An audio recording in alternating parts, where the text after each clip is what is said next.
Okay, to get started with my chicharrones in salsa or pork cracklings in salsa, I am going to start with 3 Roma tomatoes. I'm also going to use a small amount of fresh cilantro, a quarter of a large onion, 2 cloves of garlic. There's one tiny one there, but basically 2 cloves. I'm also going to use 2 jalapenos. You can use 1 or 2. I'm just using what I have in my fridge. Actually, I'm going to call this salsa what's in my fridge salsa. This is just something I need to use. I'm also going to use a half teaspoon of salt, and I didn't show it here, but I'm also going to use some chicken bouillon, some tomato flavored chicken bouillon. That's something I like to add. You don't have to add that. You can just add extra salt to taste. And for the main ingredient, I will be using pork cracklings, or also known as chicharrones. And I wanted to show you, I went to a local Mexican grocery store. It actually also has like a deli taco area that you can eat at, and I saw all these delicious pork cracklings and I had to get some. I actually love to eat this with lime, but I wanted to show you a breakfast that my grandfather loved to make for everybody, and it's really simple, but here are some bigger ones. I thought that was kind of cool. But anyways, if you happen to stop at La Michoacana, that is exactly where I got these from. So I wanted to show you, these are just smaller pieces of crackling. Sometimes they have them larger, like the ones you saw, but these are the small ones. And you can definitely substitute this with the bagged pork skins that you get, like where the potato chip aisle is at. I know people use those too, but if you get a chance, use these. Okay, so I am just going to roughly chop all of my ingredients for the salsa.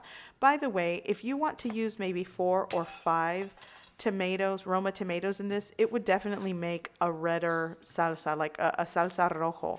But I'm just using, again, what I have in my fridge. You notice the jalapenos are kind of shriveled. I need to use them. That one tomato over there also had some parts that were going bad. I trimmed that off. You guys, if you follow me, you know me very well. I like to use whatever I have that needs to be used. So I encourage you to do the same. So I'm just going to call this salsa what's in my fridge salsa. It's not red, it's not green, I don't know. It's just a salsa. Okay, so I'm going to give everything a good blend. And if you want the salsa to be a bit runnier, you could also add a little bit of chicken broth or water. But I like a thick salsa in this. So I'm preheating a pan. I've added a little bit of oil. As you saw earlier, it was grapeseed oil. Use the one of your choice. I'm just going to coat the bottom of the pan with this, and then I'm going to add my salsa. I'm going to cook the salsa for around 5 minutes until it comes up to a simmer. By the way, when I blended the salsa, I added the salt already, and I encourage you to add the salt ratio to your preference. You give it a taste. I started with a half teaspoon, but I'm also going to add half of a bouillon cube. If I had the loose powder, I'd probably add a teaspoon of the loose powder, the tomato chicken flavored bouillon, and I'm going to mix that into the salsa. I know that, again, I always harp on this, and I might find comments that a lot of people are sensitive to MSG, but I like the flavor. So obviously you're going to add or take away from this recipe things that you like or don't like. So I like to add a little bit of bouillon cube to add flavor to my salsa, but you don't have to do that. Salt does the trick. Okay, so now I'm going to add all of my pork cracklings. By the way, the salsa, I let it simmer and cook for around 5 minutes at a medium to medium-low heat. I didn't boil it or burn it.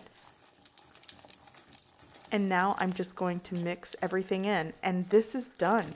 I'm just going to mix this in and let it cook for a couple of minutes. And I do remember when my grandfather would make this, he'd make it a lot soupier, and I like thick salsa. I don't want it watery or runny, and I'll tell you why. Because I like to add it to scrambled eggs, and I find it easier to scramble up. And let me show you how I like to do it. So here I have just a small pan. I didn't even add oil to it because it's a nonstick ceramic, but you can add a little oil if you don't have a nonstick pan. And I'm just going to add a couple scoops of the chicharrones and salsa right to the pan. And then I'm going to crack 2 large eggs right on top of it, and I'm going to scramble it right in the pan. I know you might find it easier to scramble on the side, but I'm just showing you something that I do when I'm trying to cook a meal here at home. I'm not using this skilled high level of, cooking technique to make this. This is literally something that I do when I'm cooking my husband something quick and easy, and this is actually going to be his dinner. And you can definitely garnish this. You can actually exclude the egg and make delicious tacos out of this, which is another thing that I grew up having. You could also just make 2 over medium or over easy eggs on the side and add it right on top. Basically, chicharrones and salsa, there's just so many things you can do with it, and it's so easy to make. I can't tell you how many ways I could come up with something to make with this. Actually, the chicharrones and salsa that I'm not going to eat, I'm going to save them and try to come up with another recipe that we would eat growing up. So I'm just going to warm a couple of tortillas here on the burner, and you can definitely do this on a griddle, but my husband kind of likes the charring, and this is actually what we would do growing up. So this is a bit of a childhood comfort food, and maybe it's something you grew up having as well. So I'm going to serve this with fresh avocado today, and again, you can definitely serve this with some delicious refried beans, a cup of coffee, make tacos. So good. So I hope you guys give this recipe a try. I hope you like it, and thanks for watching.